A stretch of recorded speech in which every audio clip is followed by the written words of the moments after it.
Kamer, c'est comment? Ça va de votre côté? Voilà. Je commence par dire, sans pas les commentaires, c'est sérieux. Parce que ça concerne notre patrimoine, n'est-ce pas? Voilà. Si ça plaît à quelqu'un, on est ensemble. Sinon, next. Right. Bon, Katika, vraiment, tu as bas un travail que, anyway, on va se nier un jour. Là, il n'y a pas de solution autre. Bon, c'est juste pour donner mon avis à ce débat qui chauffe au terre. Ça nous concerne, ça me concerne. C'est un truc incomparable, n'est-ce pas? Notre tradition, nos pratiques ancestrales, notre racine qui nous sommes, avait un truc qu'on est venu nous proposer, nous violenter en nous proposant, nous forcer à accepter. Et ça, c'était le passé. Mais c'est bizarre qu'aujourd'hui, les gens continuent à tomber dans ce même piège. Bon, moi, par exemple, c'est à l'âge de 25 ans, n'est-ce pas, que j'ai pris ce recul pour faire pour faire une analyse, hein, pour me regarder dans le miroir, me poser des vraies questions avec tout ce que j'avais vu, n'est-ce pas, dans ces trucs comme église, parce que j'étais vraiment engagé. Hein. J'étais enfant de cœur, enfant de poumon, enfant de Jésus, gessiste, choriste, tout ce que vous pouvez imaginer, n'est-ce pas? Et puis, ben, j'ai vu ce qu'on appelle le voirâtre, parce que il faut souvent être franc dans la vie. Quand ça ne va pas, on se retient, on prend du recul, on se pose des vraies questions, on fait travailler la matière grise. Parce que de nos jours, les gens font seulement travailler la matière grasse. Hein, c'est la matière grise qui nous amène, n'est-ce pas, à nous poser des bonnes questions. Donc, et j'ai passé 25 ans dans les trucs de l'église là. En fait, je suis baptisé, communié et j'ai eu la confirmation quand j'étais en Russie. Donc, pour vous dire que je connais la Bible là, que j'ai étudié ça, jusqu'à même étudié ça en russe, en langue russe. Donc, fiez-vous, quand vous parlez des trucs là, nous on connaît de quoi nous parlons. Hein, j'arrive en Russie à 3 mois seulement avant. Après, je chantais déjà en russe. Hein, je chantais, j'étais choriste, mais en langue russe et en langue polonaise, alors que je parlais pas ces langues-là. Juste pour vous dire que l'homme était engagé. Mais j'ai vu des trucs, voilà, qui m'ont. Et là, j'ai dit, ben ça va, ça suffit. Je pense qu'il y a quelque chose qui cloche là. Hein? Le truc de Depso là, c'était la mort.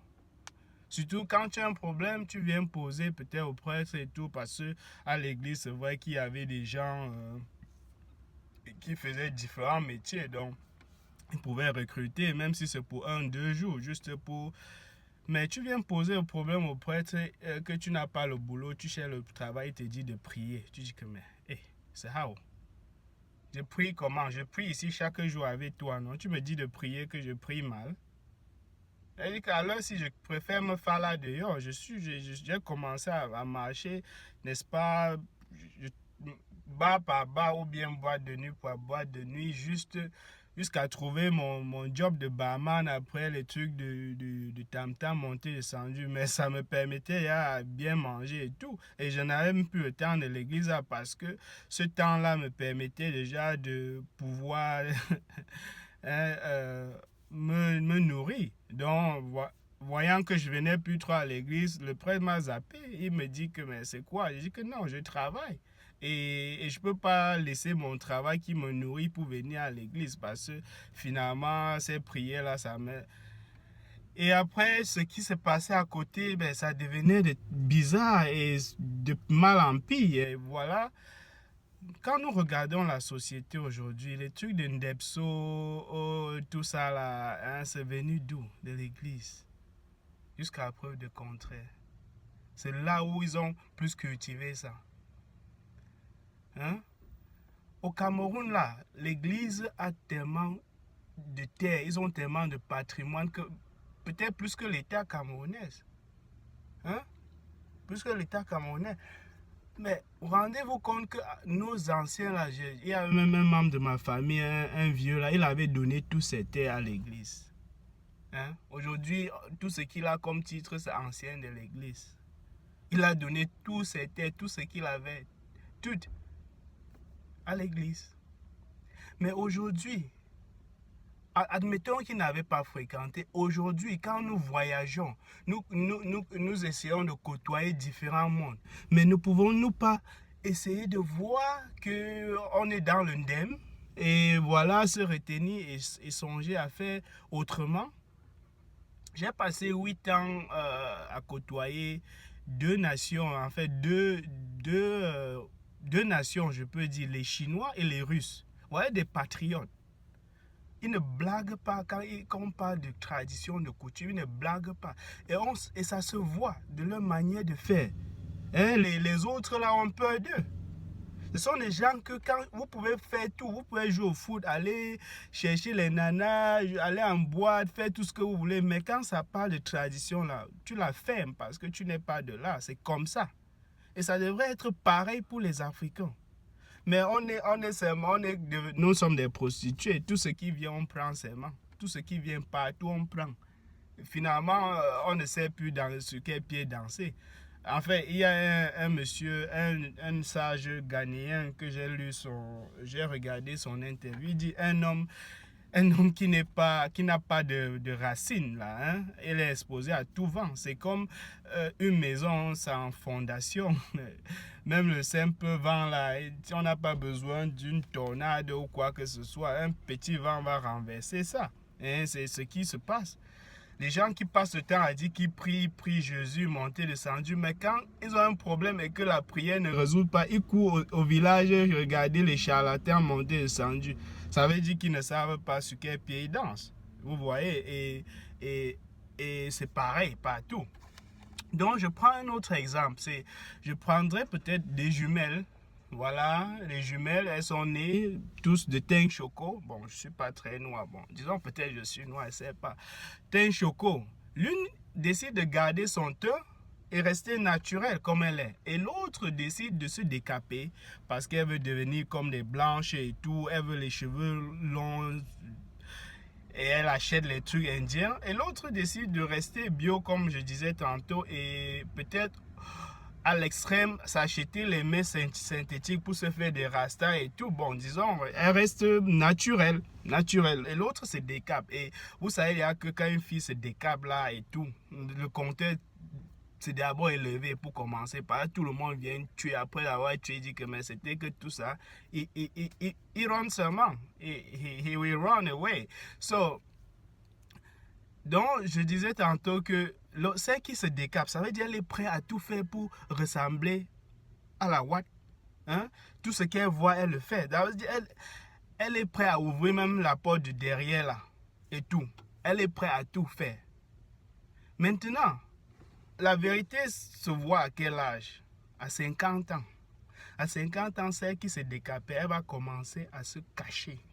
Elle va commencer à porter les couches. Alors que normalement, c'est à l'âge de 80 ans, 85 que les femmes portent les couches. Mais elle, à 50 ans, elle va commencer à porter les couches. Elle va fuir le public. Et elle va détester sa soeur jumelle qui est restée naturelle parce que elle, d'abord, quand une fille, nous les hommes, quand on voit une fille vraiment vraie, là, naturelle et tout, on met dedans, on met dedans. Celle-là, elle a 95% de chances de trouver un bon mari et d'avoir un bon foyer bien fondé, alors que celle qui gesticule là, elle peut même avoir un mari, elle va divorcer parce qu'elle n'est même pas stable dans ses trucs. Ou bien elle va avoir beaucoup de fracasseurs, de MH, et après, à la fin, elle va se retrouver seule. Et tout ce qu'elle aura, ce sera la haine envers sa soeur. Bon, les compreneurs comprennent. Où est le vrai, où est le faux. Donc, ça finit toujours par se faire voir. Et il y a aussi un phénomène là, vous voyez, un noir, un africain, et quand on peut faire du mal à son frère, on peut tuer son frère, et lui il est tranquille. Mais quand on parle un peu que le Mekak Jésus ou Mohamed est monté, descendu, il est prêt à se suicider, il est prêt à tout faire. Juste parce qu'on a parlé d'un inconnu qui était dans un livre, qu'on l'a endoctriné, on l'a abruti avec. Bon, un autre point, c'est ces pasteurs de chaque jour là, hein, on sait que c'est un business, ça, je suis d'accord, c'est un business, chacun veut être riche. Mais essayons aussi de penser aux autres, parce que quand on est pasteur et on abrutit, on contribue à l'aliénation mentale, l'abrutissement mental des Africains. Mais on contribue à la pauvreté de l'Afrique. C'est vrai qu'on veut devenir riche. Mais il y a plusieurs moyens d'être riche. Allez endoctriner les macaques. Allez-y. Là, je suis d'accord. Si vous allez endoctriner les macaques, il n'y a pas de problème. Là, je suis content, oui et tout. C'est comme les gars qui font la frappe. Là, je n'ai pas de problème avec les gars qui font la frappe tant qu'ils go ailleurs frapper et non frapper leurs frères. C'est comme ça. On veut construire, on ne veut pas détruire. Et voilà. Ce même Ghanéen là, je veux laisser, n'est-ce pas, le lien après la vidéo pour ceux qui comprennent bien anglais et qui se défendent bien en anglais, ils vont comprendre de quoi je parle. Il dit, tant que, bon, anyway, until the lion has their own historian, the story of hunting will always glorify the hunter. Ça veut dire quoi en français? Jusqu'à ce que les lions auront leur propre historien, jusqu'à ce jour, jusqu'à ce qu'ils auront leur propre historien, l'histoire de la chasse va toujours glorifier les chasseurs. Parce que les lions, les animaux n'ont pas leur propre historien. Ça veut dire qu'on a juste une histoire et cette histoire, c'est l'histoire des chasseurs et ça les glorifie toujours. L'histoire des chasseurs n'est jamais allée en défaveur de ces chasseurs. Mais c'est clair, qui a écrit l'histoire des Africains? Hein? Qui a écrit l'histoire de l'esclavage? Qui a écrit la Bible? Posons-nous ces questions. Et lorsqu'on pose ces questions, on essaie de faire bouger la matière grise là, qu'on comprend. N'est-ce pas qu'on est dans l'undémé, il ne se fait jamais un tas pour revenir. Parce que, contrairement aux gens de l'église qui disent que si tu n'es pas avec nous, tu es Satan, nous au moins, nous les Africains, c'est comme ça, un enfant peut s'égarer, mais quand il revient à la maison, c'est la fête. Donc on vous accueille toujours, on n'a pas de problème avec ça. Et un autre point, toujours les trucs de faux pasteurs, prêtres, tout ça là. Vous allez vous confesser, vous dites tout ça, sans savoir que vous êtes en train de parler au service secret, il prend les secrets partout, vous connaître qui est qui après, et il frappe fort. Et c'est, bon, ça c'est très simple, tu prends le fusil, tu vas rencontrer un pasteur chez lui, que dis-moi ce que tel t'a dit. Mais il va dire, il va pisser, il va chier dans le pas, il va te dire très vite. Il veut se sauver. Il n'a aucune foi. Fais-le pareil pour le prêtre. Il veut se sauver. C'est grave. Tu tires sur son pied, il va tout dire. Mais fais pareil. Prends le pistolet, tu mets sur la tête d'un moine. Les gens du temple Shaolin, là, les gens qui ont consacré leur vie à leur tradition, donc, ils sont vraiment des spirituels. Là. Mais tu peux le tuer, tu n'auras rien de lui. Hein? C'est de ça que nous parlons. Soyons vrais. Allons à fond de ce que nous faisons. Hein? Bon, maintenant, à la fin, c'est à chacun de prendre son couloir et aller, parce qu'il y a une chose, c'est que l'église et la tradition, là, c'est le chemin comme ça. Là. Ce n'est pas comme ça. Hein? C'est pas comme ça. C'est comme ça. Là.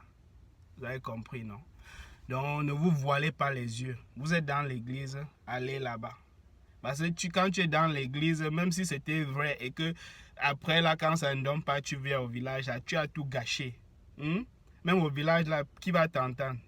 Tu vas parler à quel ancêtre quand tu passes tout ton temps à prier? Je ne sais pas qui tu pries. Bon, moi, par contre, je suis content, je suis fier et je suis sûr de moi. Parce que là, on va mourir un jour. Parce que quelqu'un m'a dit que j'ai peur de mourir. Tu as peur de mourir jusqu'à quand? On va tous mourir. Mais vivons au moins étant vraiment fiers de qui nous sommes. Ne dandinons pas. Vous avez une foi, ayez confiance à cette foi-là. Vous venez au funérailles faire quoi alors que l'église refuse? Vous faites quoi avec la dot alors que l'église refuse tout ça? L'église a même dit d'interdire la dot. Vous faites quoi là-bas? Vous voulez qu'on vous dote, que vous passez le temps à l'église? Pourquoi? Soyons cohérents. Hein? Let's be honest. You know, you don't need to. Vous n'avez pas besoin à chaque fois de dandiner. On prend un chemin, on suit jusqu'à la fin. C'est comme ça. Mais quand on a commis une erreur, on peut toujours revenir. Et c'est comme ça. Bon, je vous